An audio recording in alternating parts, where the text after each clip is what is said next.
Congress of California and a resident of Redondo Beach and a former commissioner of this fine city. Come on up, please.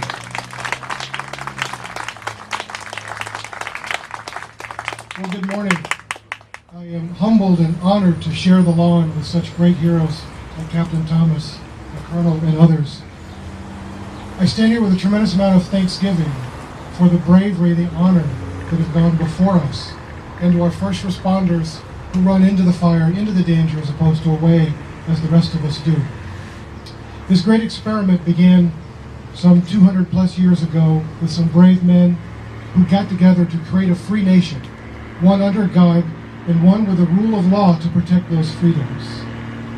And when Reverend Friend asked me to speak this morning, I wasn't sure what to say, except to maybe talk about a couple of heroes that I know. One is a local South Bay hero named Colonel John Furr. Some of you may know John, who served our great country in the Vietnam War and was a prisoner of war in the Hanoi Hilton. And he tells of a story that moved me in such a way that is so similar to what every veteran who is in this audience would do for anybody and would continue. And I'm so honored when I walk down the street and I see the Coast Guard flag flying at Nob Hill in Catalina. And I see the Marine flag and the Army flag with the American flag. And as heroes like this, we've got young Becky, who's just fresh out of boot camp in the Navy. Thank you for standing up for our country.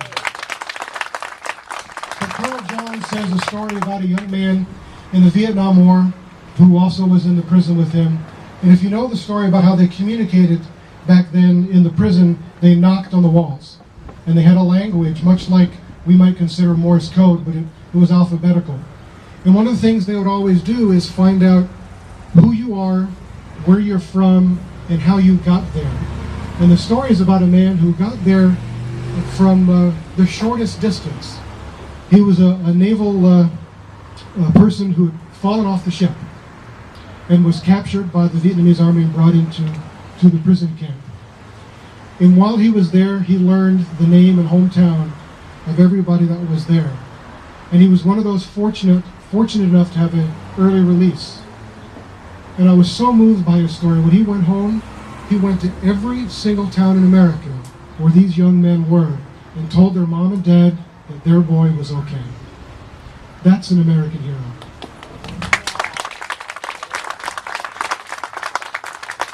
You know, I was watching this morning some videotape of Major Winters, and he sums up the humbleness of our American heroes so very well. His grandson asked him, "Grandpa, do you consider yourself a hero?" And his response is no different than any of you that are here today that have served our great country. He said, "No, grandson, I served in a company of heroes." That's the humility, that's the service to our country that has made America the greatest nation on earth. But I stand before you today, here we are in May of 2010, and I don't see that our country's been in this much peril since the Civil War. Our freedom and our liberty is being trampled upon by our government.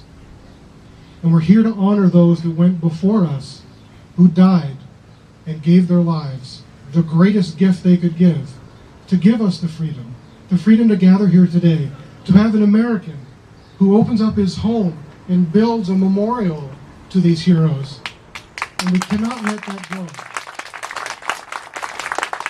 And I will close with a quote from Daniel Webster, and to ask you to do something for your country. And Daniel said long ago that if this country shall fall, if this Constitution shall fall, those who have the most to lose did the least to save her.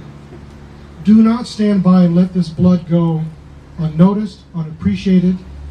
Freedom is not free. It is passed down from generation to generation. Let us work together to continue this great experiment and continue the great American exceptionalism that has been the beacon of the world. God bless you, and God bless these great United States of America. Thank you very much.